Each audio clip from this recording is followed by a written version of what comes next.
automobile gets its power from an engine under the hood.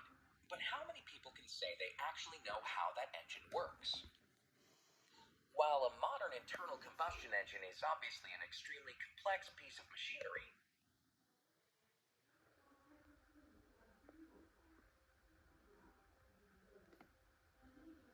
you've probably heard the term turbocharger before, and maybe supercharger as well. You probably also know these have something to do with adding power to a vehicle's engine. But do you know what they actually are and how they work? Let's find out.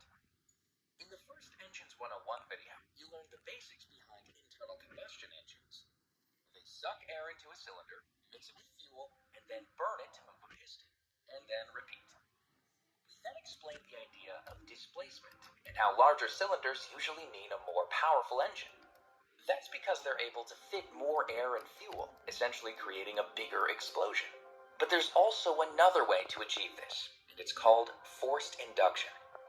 You see, the engine design we described is considered naturally aspirated, which means it's simply breathing in naturally from the air around it.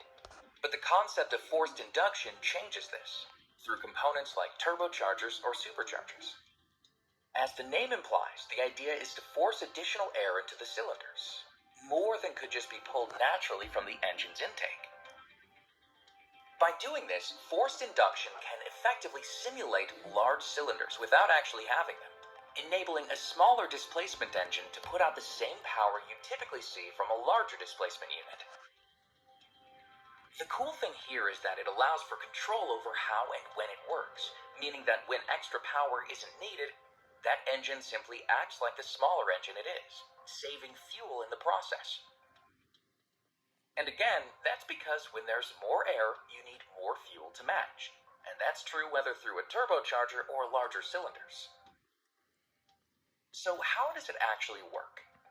Let's focus first on turbochargers. A turbocharger, or simply turbo, can essentially be thought of as a highly engineered fan, compressing and blowing air into the engine as it spins. But what's great about it is that it does this without requiring any power for itself.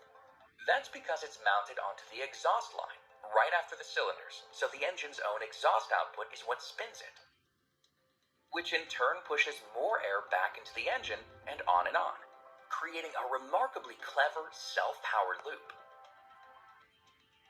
That said, because of this design, some turbos can suffer from something called lag, which essentially means it can take a moment before the exhaust can get it spinning fast enough for the added power